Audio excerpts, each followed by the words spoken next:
Have you ever realized that the people you trusted to care for you were stealing from you for years, and no one bothered to tell you?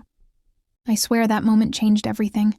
My name is Emily Carter, and what I discovered about my family's betrayal almost broke me, almost destroyed everything I thought I knew about love and loyalty. I was born with a condition that left me partially disabled. It was not debilitating, but it made certain things in life harder. My parents always told me they would take care of me, that I would never have to struggle financially, and that I was loved beyond measure. I believed them. I trusted them, and for years I had no reason not to. It started with the checks. Disability payments were supposed to help me live independently, cover therapy, medical bills, and any extra costs my condition required. But when I tried to open a personal account in my early 20s, the bank told me there had been no deposits for months. I was confused, worried even. I asked my parents, who brushed me off. "Oh, Emily, we handle that. Do not worry about it." That should have been my first red flag, but I was naive. It was my grandfather who noticed. Grandpa was sharp, the kind of man who never missed a detail. He asked me one simple question that would change everything. "Emily, do you know where your money is going?" At first I thought it was a harmless question. I said, "Of course, Grandpa. Mom and Dad handle it for me. They told me it is all under control." He gave me a look I will never forget, a mixture of concern and suspicion. "Emily, when did you last see the statements?" That night, I asked for them. My mom hesitated, stammered, even tried to redirect the conversation. But Grandpa insisted, and under his watchful eyes, the truth spilled out like blood from a fresh wound. My parents had been cashing my disability checks for over a decade, every single month, keeping me in the dark while living as if they were doing me a favor. I felt something I cannot even describe. Betrayal, shock, rage, disbelief. I stared at the numbers on the bank statements, each one a reminder of how I had been manipulated, lied to, and robbed by the people who were supposed to protect me. My room blurred, my hands shook, and for a long moment I just sat there, trying to breathe through the pain. I confronted them immediately. My father tried to lie, my mother tried to justify it, but I had Grandpa with me, and his calm, piercing stare cut through every excuse. "Emily, you deserve to know the truth," he said. "They thought you would never find out. They thought they could control you forever, but they are wrong." From that moment, I knew I had a choice. I could fall apart, scream, cry, or I could reclaim control. I chose the latter, but I wanted justice, not just money. I wanted them to feel the weight of their lies, the consequences of their manipulation. I started documenting everything. Every lie, every stolen check, every manipulated therapy appointment, every excuse they had used to keep me dependent. I quietly contacted lawyers, financial experts, and even some family friends who had been suspicious of my parents' behavior. By the time I made my first move, they were still unaware that the walls around their deception were crumbling. The first step was exposure. I contacted the Social Security Administration, providing every statement, receipt, and record I had collected. The investigation began quietly, but it did not take long for my parents to notice. Their panic was subtle at first, quick glances, nervous fidgeting, but it grew more pronounced as official letters began arriving. Then I went public, but strategically. I did not want to ruin them entirely, not yet. I wanted psychological leverage, humiliation that would make them realize the extent of their betrayal. I shared the story with close family members, cousins, and a few trusted friends. Their reactions were a mixture of shock and anger. Suddenly, my parents were no longer controlling the narrative. I was. My mother tried to manipulate me with tears and sobbing apologies. "Emily, we did it for you. We wanted to protect you." "You do not understand." I looked at her, calm and collected, though my heart was pounding. "Protect me? By stealing from me for 10 years? By keeping me dependent on you while pretending to love me? No, Mom, that is not protection. That is control, and it ends now." My father, predictably, became aggressive, trying to threaten me with legal action, claiming I was overreacting and ungrateful. I smiled quietly because I had anticipated this. Every threat, every lie, every manipulation had been carefully documented, backed up and ready to use if necessary. Over the next few weeks, I took more deliberate action. I recovered all my missing funds, not just from the cashing of checks, but also from interest and penalties my parents had avoided for years. It was satisfying, yes, but it was only part of the revenge. The real satisfaction came from watching them squirm as the consequences of their actions unfolded. I leaked information carefully to neighbors, family friends, and anyone who had been involved in their social circle. Suddenly, whispers spread, questions arose, and the perfect facade my parents had built over decades began to collapse. Friends who had trusted them questioned every decision, every story, every promise. The very community they thought they controlled now doubted them, and they could do nothing to stop it. I also took steps to ensure their dependence on me would remain. I did not seek to destroy them financially. They still had resources, but I made it clear that their access to me, to the family, and to certain privileges would never be the same. Every time they tried to assert control, I reminded them, subtly, relentlessly, that the power balance had shifted permanently. The psychological aspect was the most delicious. I started small, letting them think they were regaining some influence. A casual dinner, a conversation about minor matters, little things that suggested reconciliation. But every time I controlled the narrative, every interaction, every word carefully measured to remind them of their place. Their panic, their shame, their inability to manipulate me anymore became intoxicating. Then came the final blow. I invited my parents to a family gathering under the guise of reconciliation. They arrived cautiously hopeful that the storm had passed. Little did they know, the evening was meticulously planned. I revealed to a select audience, cousins, friends, even distant relatives, the full extent of their deception. The stolen checks, the lies, the manipulation, the control. The look on their faces was priceless. Shock, humiliation, disbelief, all perfectly captured by the people who mattered most in their lives. My mother broke first, tears streaming, pleading for forgiveness. My father tried to defend himself, stammering, but no one listened. The room was silent except for the echoes of betrayal being finally acknowledged. I did not speak much. I let the truth speak for itself. It was enough. That night, they realized not just the magnitude of what they had done, but the permanent shift in our relationship. Even after the confrontation, there were moments of tension. They tried small manipulations, small lies, but I was always ready. Every attempt to regain control only reminded them and me that the power dynamic had changed. I was no longer a child dependent on their mercy. I was a woman who had survived betrayal, uncovered lies, and emerged stronger. Grandpa called me a week later, voice calm but proud. "Emily, you handled it perfectly. They will never underestimate you again.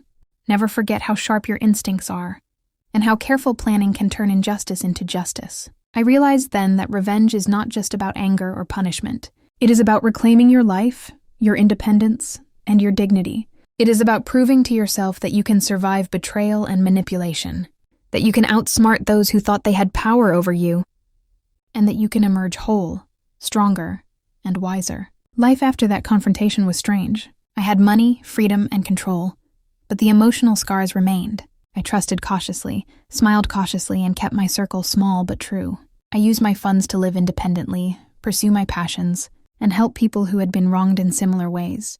The experience taught me resilience, strategy, and the dark satisfaction that comes from reclaiming what is rightfully yours.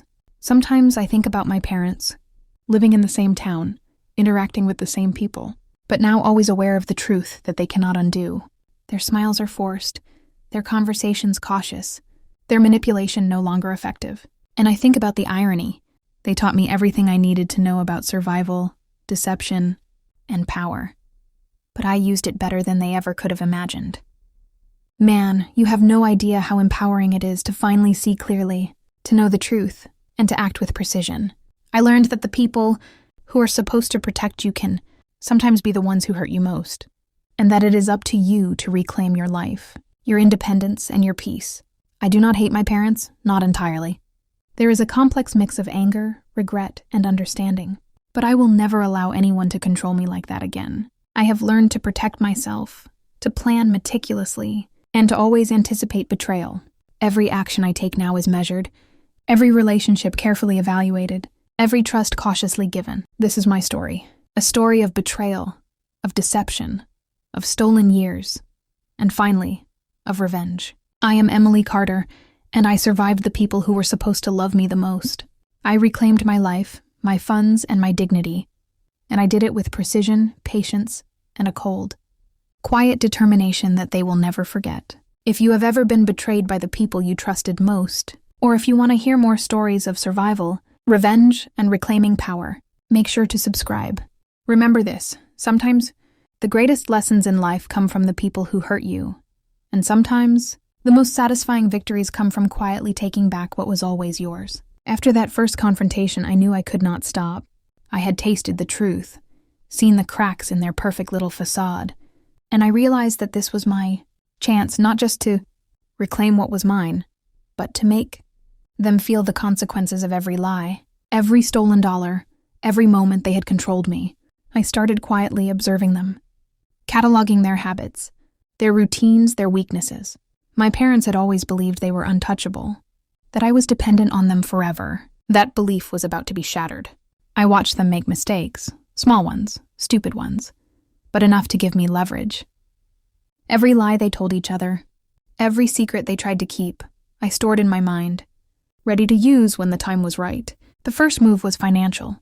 I contacted my lawyer, quietly and arranged, to gain access to all my disability payments that had been stolen over the past decade. It was complicated, but I had Grandpa's guidance, documentation, and patience on my side. Slowly, the money started returning. Not just the payments themselves, but interest, penalties, and the proof of their manipulation. Every time a deposit appeared in my account, I felt a mix of satisfaction and the cold clarity that comes with knowing justice is coming. Next, I began collecting evidence beyond finances. I had always suspected they had lied about other things. Appointments missed, therapy skipped, even small things like household bills I never saw. I dug deeper, quietly, recording conversations, saving emails, and tracing any unusual transactions. By the time I had a complete file, I knew exactly how far their deception went.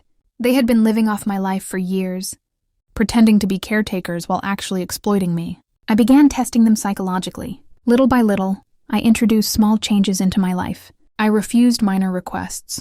I challenged their authority in subtle ways, and I let them realize that I was no longer the naive child they had controlled for 20 years. They did not know it yet, but their reign over me was over. Every reaction, every flinch, every small attempt to regain control only confirmed the power shift. Then I went public, but carefully. Not through social media, not in a way that could ruin my life, but with close family and select friends who had witnessed my parents' manipulations over the years. I revealed pieces of the truth, always leaving just enough ambiguity to make them question everything. Suddenly, rumors spread quietly through their circle. Friends who had admired them began to doubt them. Their reputation, built on lies, began to crumble silently but inevitably. My mother tried to manipulate me with tears and pleading, but I was ready. "Mom, you stole from me for 10 years. You lied about every aspect of my life. You are not in a position to ask for forgiveness," I said calmly. My words cut deeper than any shouting match ever could. My father tried anger, threats, intimidation, but I had anticipated every move. Every lie he could tell, every lawyer he could hire, every manipulation attempt. None of it worked.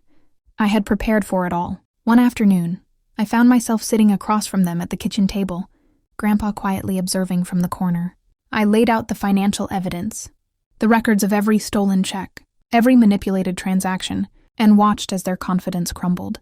My mother's eyes widened, my father's jaw tightened, and for the first time in my life, they were truly powerless. The real power, however, came from strategy, not confrontation. I used the information I had gathered to create pressure points in their lives.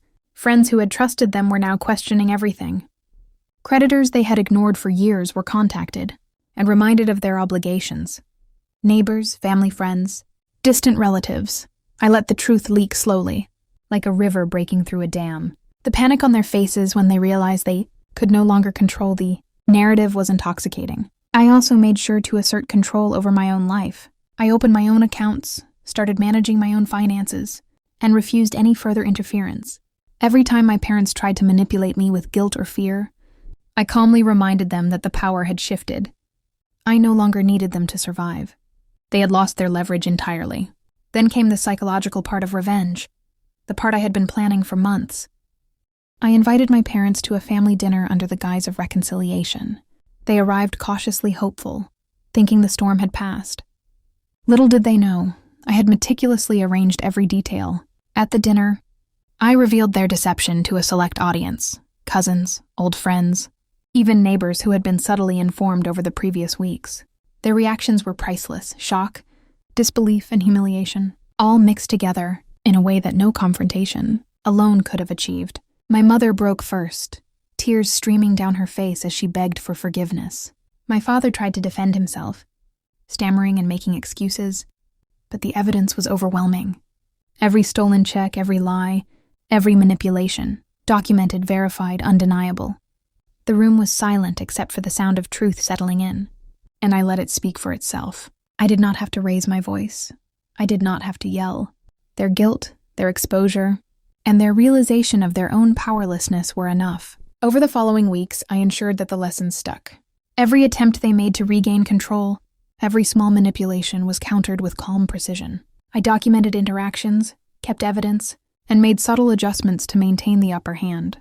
Their fear, shame, and humiliation were now constant companions, a reminder of the consequences of their choices. Grandpa called me one evening, his voice calm but proud. "Emily, you handled it perfectly. They will never underestimate you again. Never forget the value of patience, observation, and careful planning. Realize then that revenge is not just about anger or punishment. It is about reclaiming your life, your independence, and your dignity. It is about showing that betrayal and manipulation cannot touch someone who is prepared, vigilant, and unwavering." Life after the confrontation was strange. I had money, independence, and control. But the emotional scars remained. I learned to trust carefully, to evaluate intentions, and to guard myself against manipulation. Every relationship became a choice. Every interaction a measured decision. The experience had changed me, hardened me, but also made me more aware of the strength that comes from surviving betrayal. I also began helping others who had been exploited, misled, or manipulated in their own families. Using my experience, I guided them through legal processes, psychological support, and financial planning. The empowerment I felt from reclaiming my life extended to giving others the tools to reclaim theirs. It was a quiet, relentless form of justice that continued to satisfy the need for balance and fairness. Sometimes I think about my parents, living in the same town, interacting with the same people, but now fully aware that their power over me is gone. Every attempt they make to regain control is subtle, careful, and always ineffective. And I think about the irony that the people who tried to keep me dependent and weak taught me everything I needed to know to become stronger than they ever expected. Man, you have no idea how freeing it feels to finally see clearly, to know the truth, and to act with precision. I learned that betrayal is a teacher, manipulation is a test, and revenge, when carefully executed, is not about hatred. It is about reclaiming what is yours and ensuring the people who hurt you cannot touch you again. I do not hate them, not entirely. There is a mix of anger, regret, and understanding. But I will never allow anyone to control me like that again. I have learned to protect myself, to plan meticulously, and to anticipate betrayal before it can even reach me. Every decision I make now is informed by that experience, and every relationship is evaluated for trustworthiness. This is my story. A story of deception, betrayal, and stolen years, but also of survival, revenge, and ultimate empowerment. I am Emily Carter, and I survived the people who were supposed to love me most.